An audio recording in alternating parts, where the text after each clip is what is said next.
We are the Muses, goddesses of the arts, and proclaimers of heroes, and pirates, and villains, and allies, and eels, and aliens, and princesses, and inventors. Oh, yes. And there's a lot of these glimmers out here. Honestly. Hi, and welcome to the Lorcana Muses podcast. I'm Stephanie. And I'm Brittany. And Kimber's still on vacation. Good for her. So it's just the two of us again for New Year's, I guess, episode. We are discussing our goals for 2025 that we want to accomplish in Lorcana, both for the podcast and individually. I've shared some of those things on our social medias, but very excited to kind of dive deeper into what I'm hoping to get out of this next year. Yeah, I'm hoping that 2025 will be kind of a big year for us as a podcast, but also just like us as Lorcana players, because I feel like we're a lot more comfortable with the game and a lot more comfortable with, creating content now. And so I feel like this is going to be a big year for us, and I'm kind of excited to see where it's going to go and what we can accomplish when we set our minds to it. Yeah, I'm super thrilled that we kind of get to kick things off in January with the LCQ. And you get to see how far you go there. I anticipate hopefully very far. I am so nervous. It's so difficult to gauge where you're at with it because you lose one game and you're out. So it's just like one of those things that I've been playing really well lately, but I'm only playing really well locally, and I don't know how to gauge that. I've done some webcam play and with my deck, and I've done some played lots locally, and the changes that I've made have made a significant difference. And it's doing very, very well against most of the meta decks that are out there right now. It's losing to some weird jank. Like somebody played this Ruby Amethyst healing deck that just annihilated me. Like they were moving damage from their characters to my characters, and they were moving damage from my characters to my characters, and it was a lot, and it was unexpected, and it's not something that I'm expecting to see. I have seen a lot more of that bell, that 5-drop bell or 4-drop bell that can move up to 3 damage on entry. I have seen that more. But other than that character, I hadn't seen most of those cards and Teeth and Ambitions. I hadn't seen most of those cards in play, and they were playing like the 1-drop snake from Juju. Yeah, there we go. I was like, they were playing Juju, and they were playing all the characters that when they enter or when they quest, they can move damage, and it was just like I couldn't handle it. My characters don't have a lot of willpower, and interesting. I mean, they normally have more than 2, but it was like every turn they were moving damage, and I couldn't keep my characters on the board. That's fun. Yeah, it was fun, and I did end up winning one game, but we did a best of 3 format, and I did not win. So it was overwhelming, and I was like, I don't think I'm going to run into this, but that was something interesting I don't know how to handle. Yeah, I mean, it's just something to prepare for a little bit.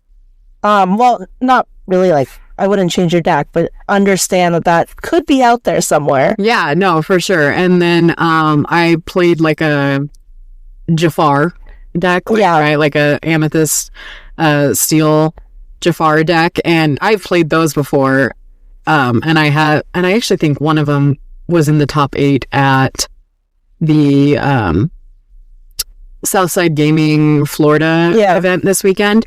And that was in the top 8 there. So maybe I should expect some Jafar-esque decks.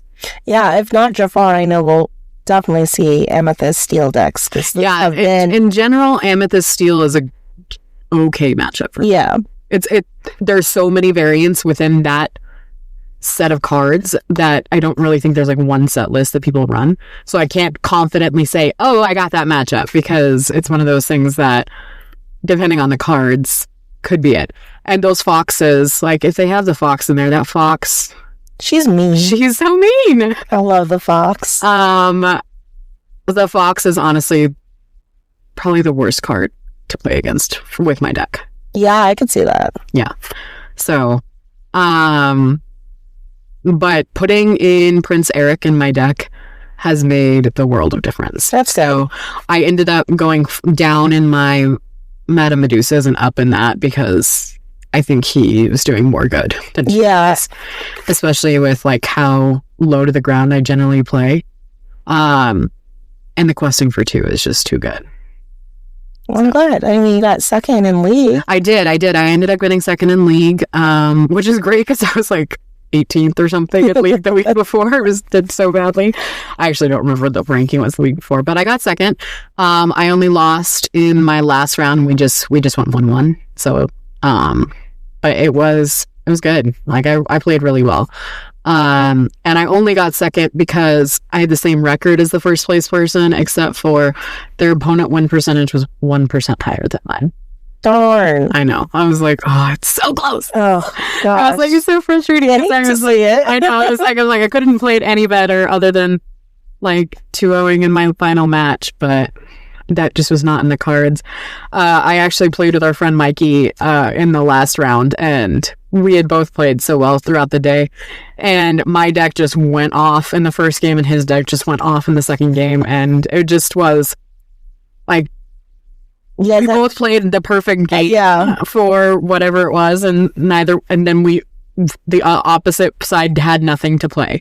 Basically, like we both didn't play until turn 3 in the opposite sides. Like that's so interesting. It was really funny. We were like, oh, so your deck's doing what my deck did last round. So yeah, it was kind of fun. I am noticing that my deck is doing really well against Amber Steel matchups right now. Oh, good. Which, the bane of my yes. But like most variants, I'm doing very well against. So that's good to feel. That's a good feeling to know that I have one that I'm just like, okay, I got that. I haven't played Emerald Steel Discard yet. Still haven't played it. Since we talked last time, that's not what Mikey was playing? No, he was playing just Ruby Amethyst. Interesting. So he still doesn't know what he's bringing to that's fair either. Yeah. Like I'm set, right? I know what I'm bringing. I might change a few cards here and there still. Yeah. I'm still getting my final list made up, but that's what this week is for, to finalize that list. But yeah, no, I'm just kind of winging it, basically. I'm really trying to get that to play against that deck, and every time I don't get matched up with it, because I've seen it now. I saw somebody else running it at League, and I didn't get matched with them. And so hopefully somebody will bring it on our free play day. Yeah, I'm hoping that, on New Year's Day, that I'm hoping to get lots of practice time. Yeah. Like, I want to do some of the more casual play stuff, but I really need to practice. So I need to do some competitive testing. Hoping, like, we're going to bring a lot of cards in case we need to, like, build some decks that are, like, some meta decks that people don't bring, so that we can really test things out. Cool. How did the theme night go on Saturday? Oh, that's always fun. That was always fun. It's the deck swap is interesting to me because so that's what our theme was for December for all of our locals, where we switched our decks. We played one match with our deck and we played one match with the other person's deck. And like we played in the same match, and it's really fun because I think it's such good competitive testing, actually. Yeah, I mean, to both play a different deck than your own, but also watch somebody play your deck. Like, what play lines would they do? Yeah. I think it helps to give you like feedback too, because then they can ask, why do you have this play line in there? Yeah. Because like I always get asked, like, how do you have so many uninkables, right? And I work fine off of my 17 uninkables. Yeah. Right? Like, I will very occasionally have a terrible, like, uninkable hand. But I know exactly what to alter for and what to keep, and honestly what to ink. I surprise people often when I ink a Mufasa or things like that because it's not what they expected me to do. Mm-hmm. but I do that on my side, but I've never seen somebody else do it with my deck. Like they won't ink it. And I'm like, don't be hesitant to ink it, right? Like I do have, I have 17 uninkables in a deck that doesn't really have natural ramp, right? I call it kind of like fake ramping, right? With my character discount. But like you still shouldn't skip inking. You still shouldn't, like, even if you have the discount, you don't know when those characters are going to get banished. Yeah. You don't know when your hand is going to get discarded. You don't know when, all of your characters are going to get wiped. Like, you don't know when any of that's going to happen, so you're still inking, even if you want to have cards in hand, because there's just so many variants. Now, I stop inking around 6 to 7, 8. Like, I have characters at 8, but if I don't feel like I can get there, I'll stop inking around 6, because 6 is the main cap, right? I only have one character at 7 and one character at 8. Yeah. And I always love playing against Sapphire, because like, they let it go. I'm like, thank you. More ink. Thank you. Yeah, when Daryl ever let it go is one of my characters. I'm like, oh. I love it when they let it go. One of my shift characters and 2 more ink. Oh, yeah. Thanks. Yeah, that's fun. And I added to one of my big C-suits. Well, I'm so excited. I know somebody else in our Discord said, like, hey, this actually is a great test for competitive play. So I always appreciate feedback and whether people are actually liking our theme nights or not. So it was fun to see that even some of our competitive players that don't necessarily always do the theme nights were like, no, this is really great practice. Yeah. I think it was an easy theme night. Yeah, because you don't have to build a new deck. You don't have to build a new deck. And so, like, that was fun. So, looking forward to whatever January plan is. There isn't one. Oh, okay. So we'll figure that out later. We do have a theme, which is kind of just getting to know, because LCQ and Nationals and Set Champs are all in January, we've kind of decided to just put it out there that all of our stores have times where, like, new players or competitive players, whoever it is, can come in and practice, whether it's before league, whether it's a day specifically for just asking questions and getting to know how to play competitively. We've kind of figured out, oh wait, all of our stores do that in some capacity. Let's focus on that for January and, like, let people know, because I don't know if a lot of people know that. Yeah, no, I mean, I know we always show up early to do all of that testing. And PGL, Phoenix Gaming Lounge, they actually have a day a week before Set Champs where they do that. Oh, and Gamers Guild kind of said the same thing. So I was like, that's interesting. I think our newer players, or even our long-standing players who don't necessarily get to travel to a ton of stores, would be interested to know that. Yeah, like having it actually be advertised. And I know that a lot of players have in their 2025 goals to, like, make it to more Set Champs or to play more competitively. So it'd be nice to put it out there that, hey, we do these things. You can ask questions, you can test decks, you can come and play multiple decks. So that's kind of our theme. Hey, I like a loose theme, but it's our theme. The play testing across Phoenix. Yeah, across Phoenix. So I'm sad. December has been very low for Lorcana with me. Basically, if it wasn't having to do with the podcast, I wasn't really playing very much. And that's just because it's December. It's December. My kids are on holiday break. We were in California last weekend, and it's just been chaotic. So I'm very excited. Wednesday, we have our New Year's Day all-day free play, and then I'll be going back to League on Friday. And getting the reps in before I didn't realize it's so close. We leave next week. I know, it's wild. Like we'll have this episode released on Thursday of this week, and then we'll record and have our episode be released on the day that we're driving to LCQs. Yep, so woo! Yeah, but that road to Continentals is exciting, but also nerve-wracking, because I thought I had more time to practice, and look, it's swallows time. Yeah, December, I thought I was going to get to play way more in December, and that's just not happening. No. So I'm nervous-sided. Nerf-sided is a good emotion. Because like I want to do well in the LCQ. I also don't want to like psych myself out. Yeah. And I also don't want to be too upset with myself if I don't get it. Right? Like, so that's where I'm at with it, is like my goal is still for the LCQ to win the first round. And then from there, everything's bonus. I think managing your expectations going ahead is a great tip for all of our listeners.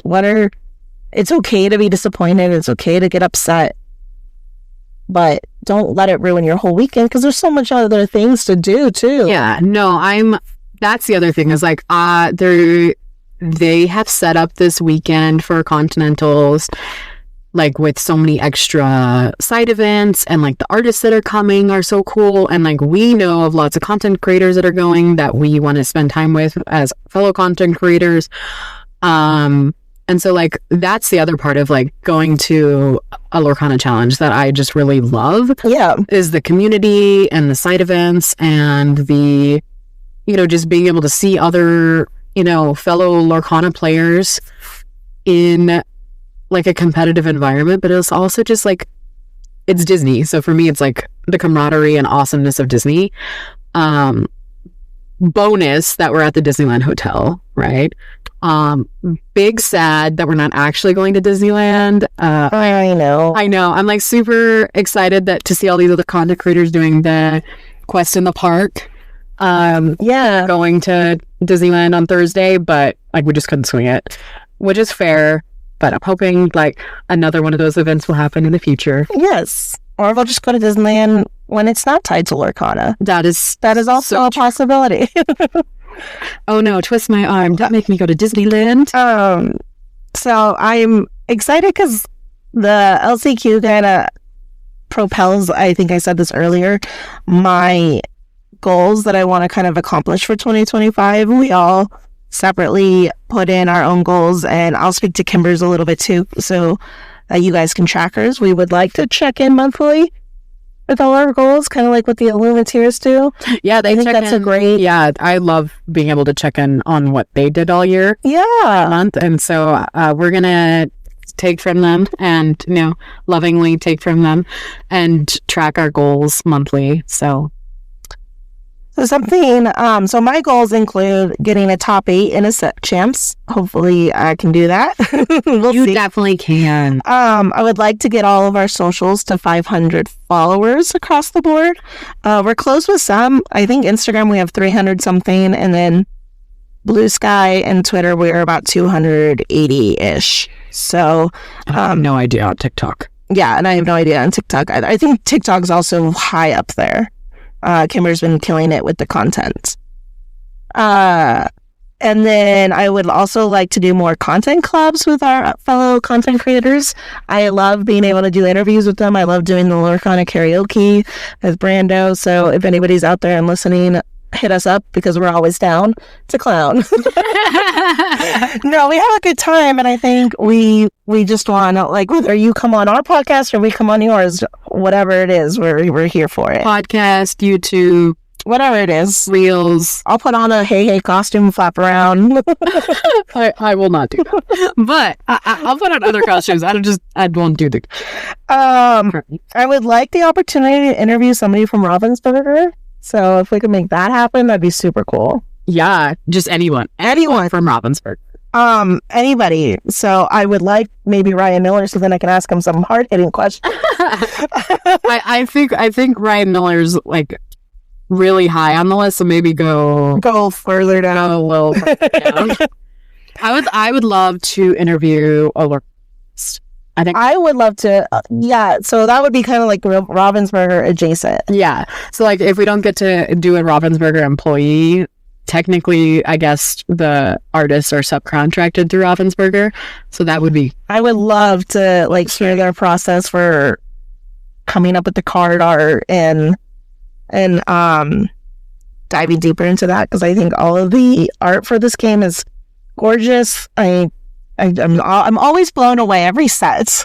Well, I'm also kind of curious, like, what are they told?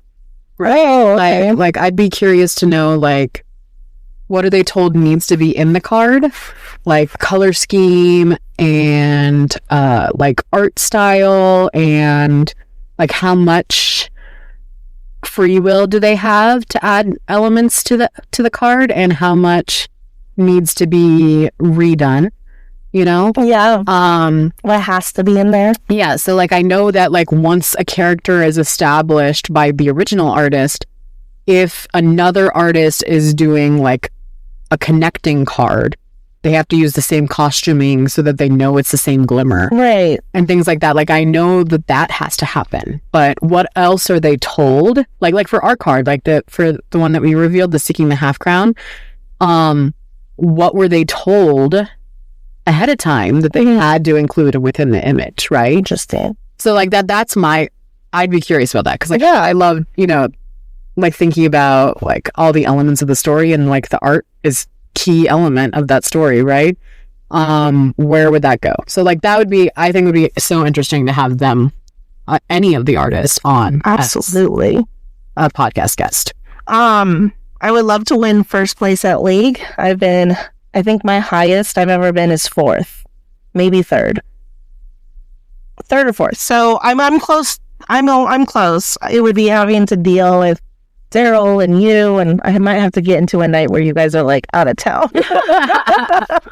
Well, you are going with us now to Continental, so I know I'm going to that. I know.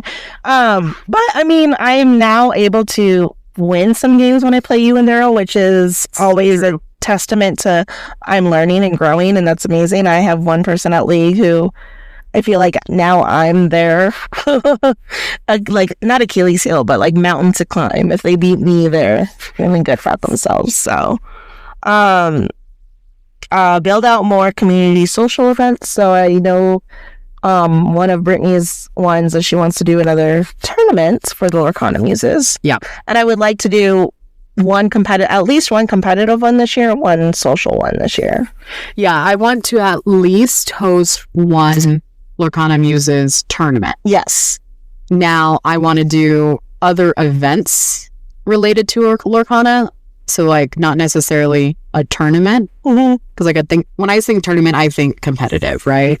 So, but like I'd love to host something like Enchanted Kim did that tea party. Yeah. Right? I'd love to host something like that, more of a social event, and more of a event. Daniel and Lily, they're doing a kids tournament. Yeah. And getting like, I want to do something like that, which kind of goes into, I want to get 5 new people into Lorcana, and if those are kids, great. I would love to do like a kids night, kids like play, either learn how to play, and then we can play Gateway, or make Gateway into its own competitive event, or whatever it is. I'd love to do, like, I was talking with somebody else months and months ago about getting more kids in the Lorcana, and then it just kind of didn't happen.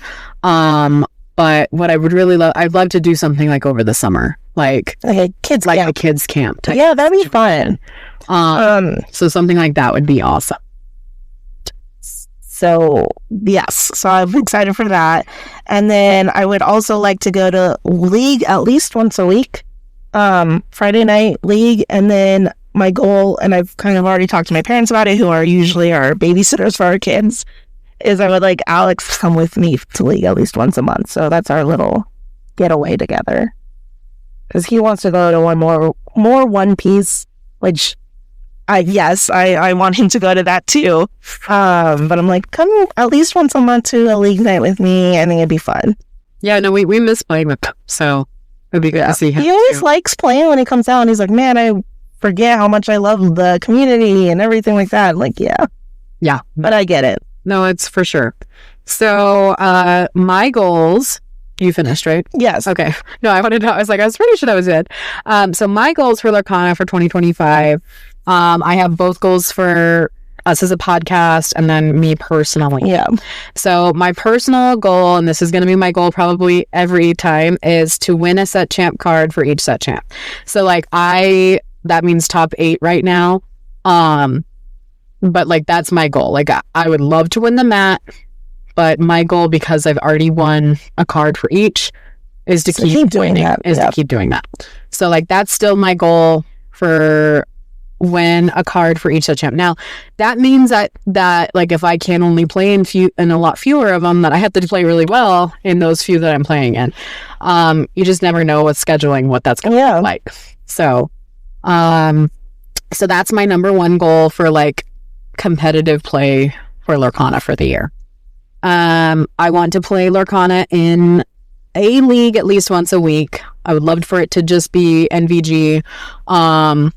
But there are other stores that I play at regularly, so like I'll count that toward my league night if need be, because sometimes it's not always possible to go Friday night to, you know, get to league.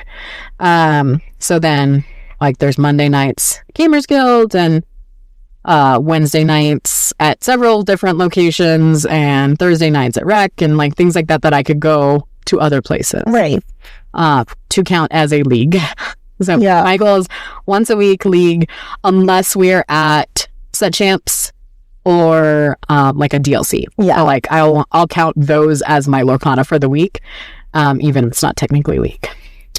Then I want to make more content outside of just the podcast. Like I'd like us to make some like reels and like some video like pack openings and maybe some gameplay videos, maybe some like guides to our decks, like things like reasonings to why we picked cards we picked. Oh, Sai, you're gonna make us go on YouTube, aren't you? No. All right. Make it into reels. No, I know YouTube is just a whole nother animal. But I'd like to do additional content. Yeah, just I would too. Like, obviously, still not our main focus. Main focus is still the podcast because that's the format that we feel the most comfortable with. I just like the idea. No, I like a little more personal. I think we've started to do that a little bit more towards the end of the year, and I would like to expand more. Yeah, so that's how I felt about it. I liked doing those things. So I'd like to be able to do a little bit more of that.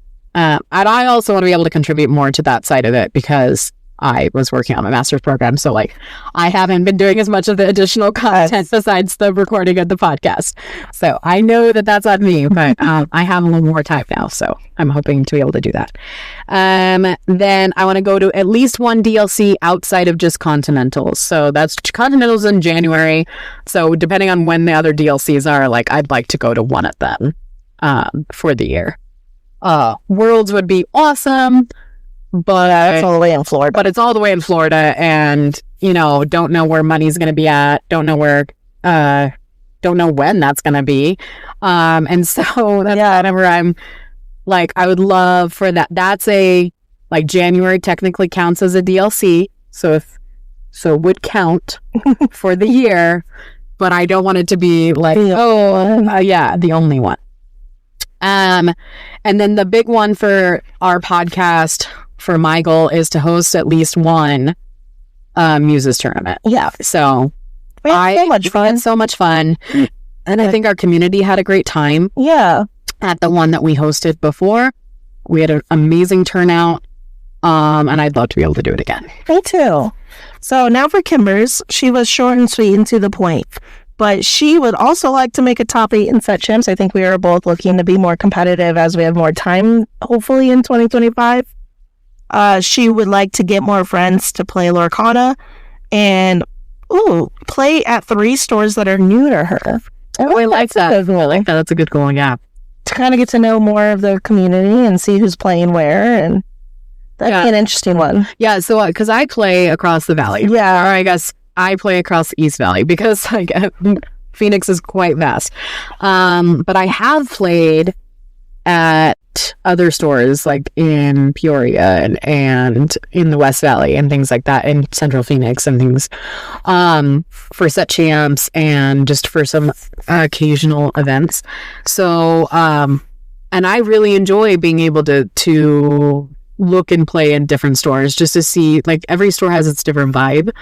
I like to be able to recommend stores to people too. Yeah, so I don't want to call myself picky, but I do have like a certain set of quote unquote standards when it comes to how I feel like in a store. Yeah, and I think we are, I mean, as women, I feel like we are just a little picky because there are certain stores that don't necessarily have a friendly environment towards the non-traditional gamers. I don't want to say Well, men, but yeah, men. no, but it's just like I have a certain like level of cleanliness that Yeah, absolutely. I have, and like there's just something. Sometimes game stores are just not clean. And like I like carry hand sanitizer and Lysol wipes and baby wipes with me at all times with my Lorcana bag because it grosses me out when we're in stores sometimes that aren't clean.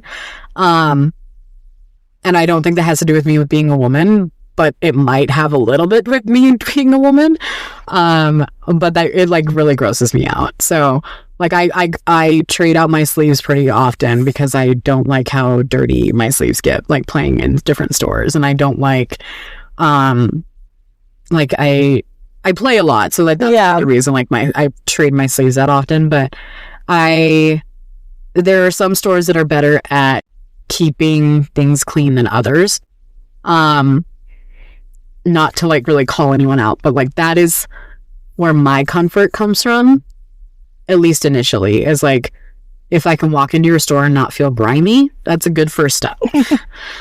Yeah, I mean, I like the cleanliness too. I think when I was mentioning like catering more to our demographic, I just like to find places that are safer for women and LGBTQ plus people, because a lot of those stores can cater to just men and then not keep in check a lot of those players.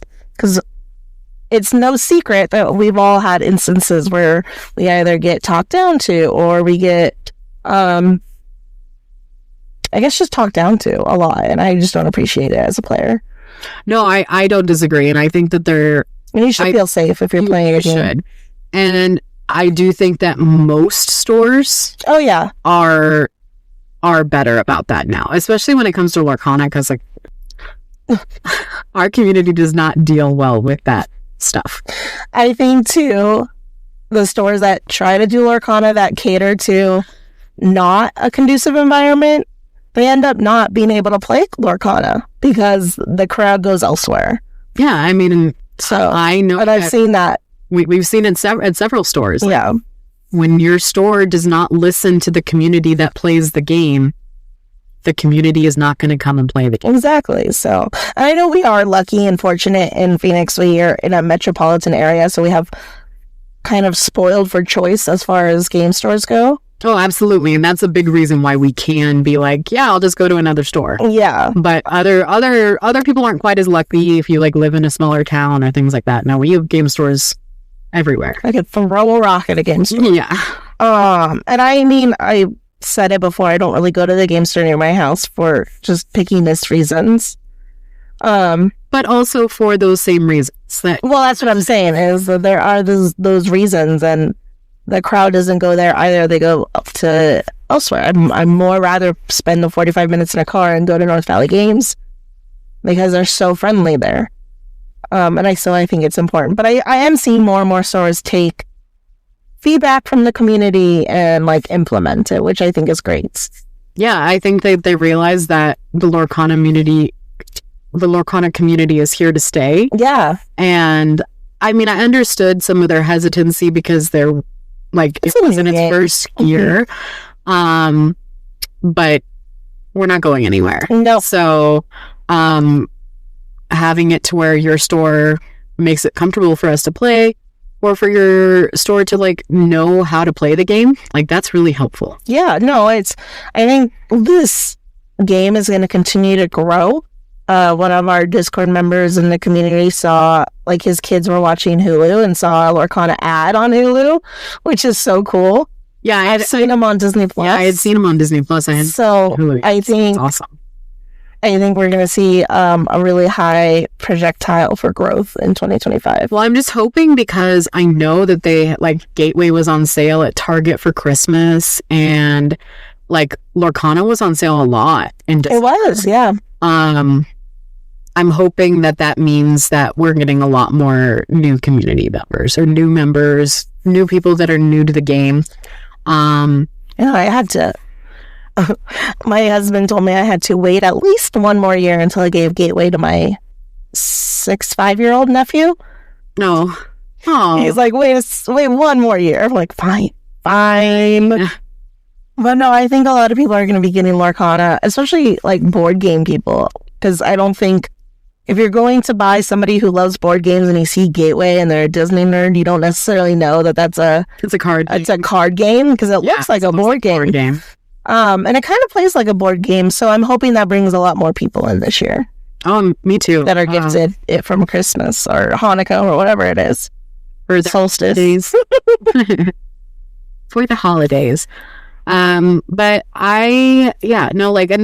a personal note, like I feel like 2024 was a big year of growth for me. It was. And so I'm hoping that 2025 is kind of like not necessarily like a settling year, but like more of a like life stabilizes type of year. What does life stable look after your big growth year?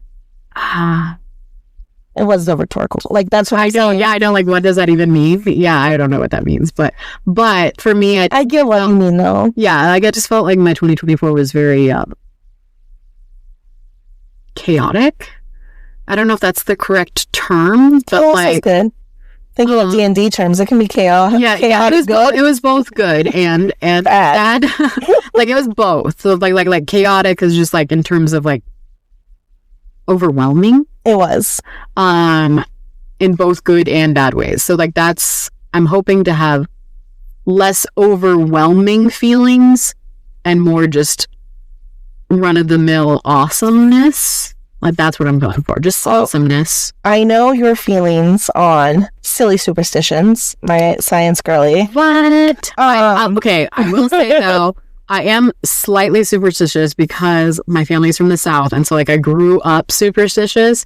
So like I do definitely still have some of those things that just don't make sense to my brain because, you know, I am very science oriented and very logic focused. But I will have a few of those, like have to eat black-eyed peas on New Year's Day because I'm from the South type of thing. Is that all you do? What other ones? Pineapple for prosperity, and I always throw salt over my shoulder. I make you do that. Yeah, you make me do that, but I've also like grew up doing that too. Like it's just a big South thing. And then my mom wants me to try the 12 grapes at midnight thing. Yeah. I can't eat 12 grapes in a minute, so I'm probably going to do 6 half grapes. Because that counts for me. Because I have half a stomach, so 6 half grapes. There you go. I'm counting it because I have half a stomach. So yeah, we do the 12 grapes at midnight. We make sure we have some form of cash in our wallet to start off the right foot. Which has never steered me wrong. Okay. I've only ever gotten promotions and knock on wood, never lost a job. Knocking, there's no there's no wood right here, fake wood. So that's something my parents have always done. They say it's a Peruvian tradition. Okay.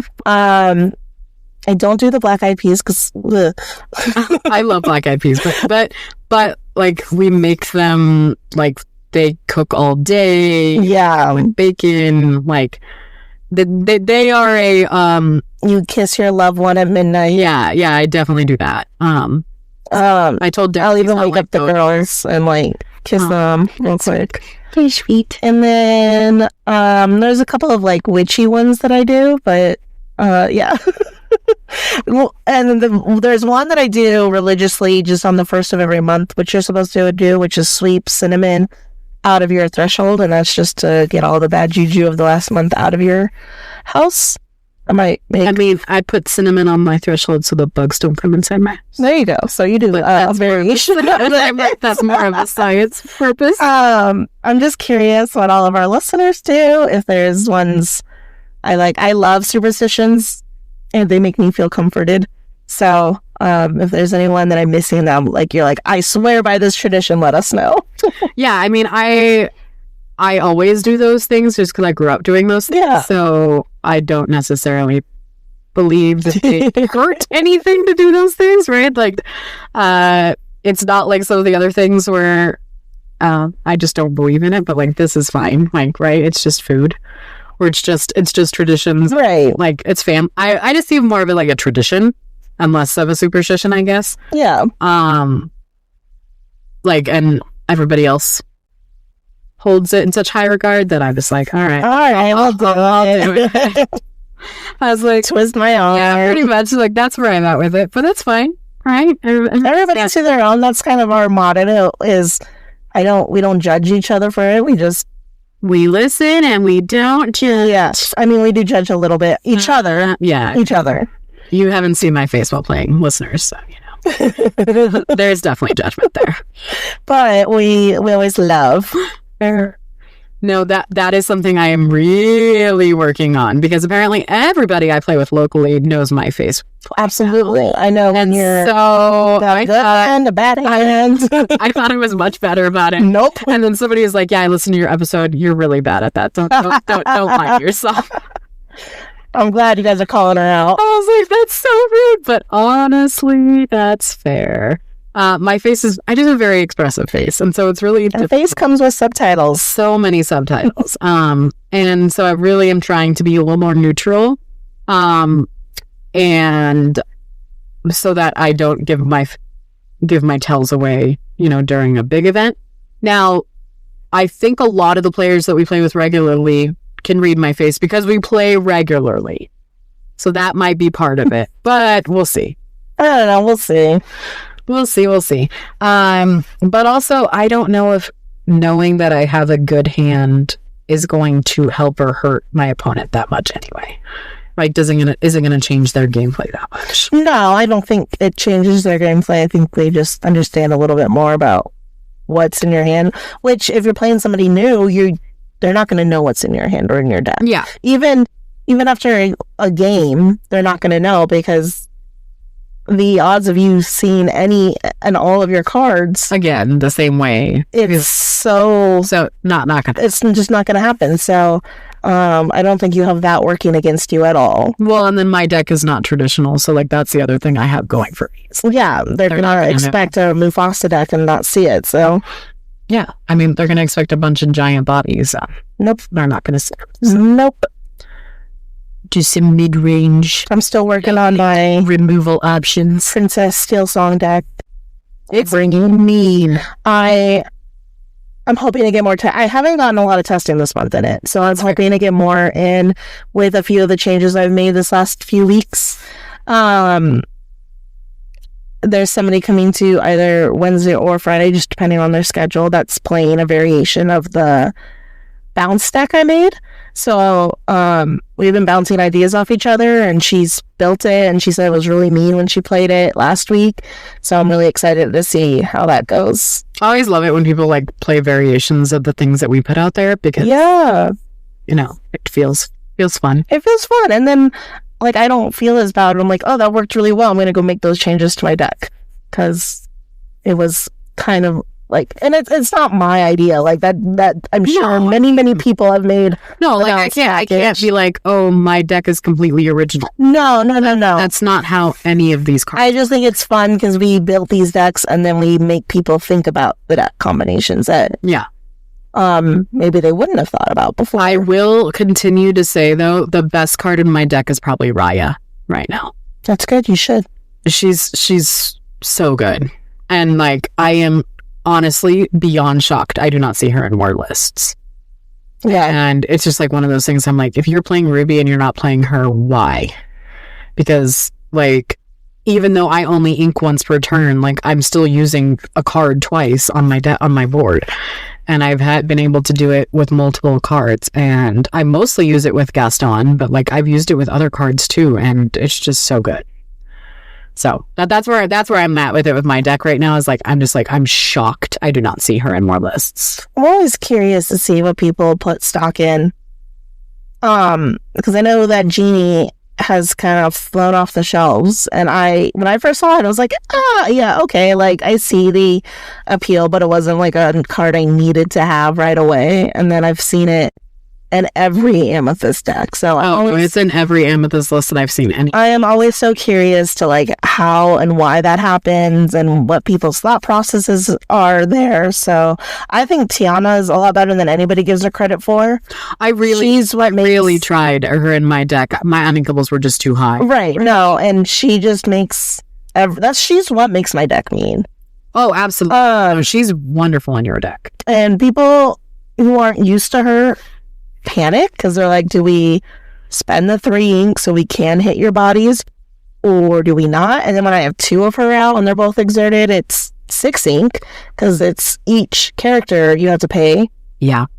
I had to pay 6 to remove her because I didn't have anything that could hit for very much when I was playing against somebody else.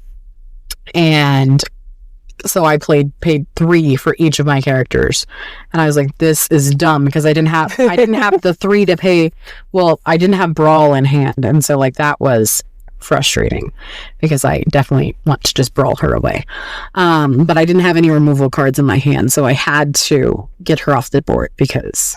Yeah, if you let her live, she is not good. It's like Daisy. If you let them live, I can quest so much with her and with all my other 2 questers. Yeah, no, and you have a lot of them in there. So, oh goodness. But yeah, I'm really looking forward to 2025 in both in Lorcana and in life. And I'm really hoping to hear what everybody else is looking forward to in Lorcana for 2025. We'd love to hear from our listeners about what are your goals for Lorcana for 2025, or if your goals are related to TCGs or not. Like, what are your plans for 2025? Hopefully one of those plans is to continue listening to Lorcana Muses. I am always shocked when people like shout us out, hey, you should give us a listen. I'm like, oh, people actually listen to us. No, it's still wild to me when I see like, oh, download in the Bahamas, or ooh, download in South America. And I'm like, that's so cool. That's so neat. So we love all of our listeners, and however you reign in the new year, we really wish you guys a good, happy new year in 2025. Happy New Year, everybody. You can follow us on all of our social medias at Instagram and Facebook, the Lorcana Muses podcast, and on X at the Lorcana Muses pod. Also on Blue Sky at the Lorcana Muses podcast. And then email us at thelorcanamuses@gmail.com.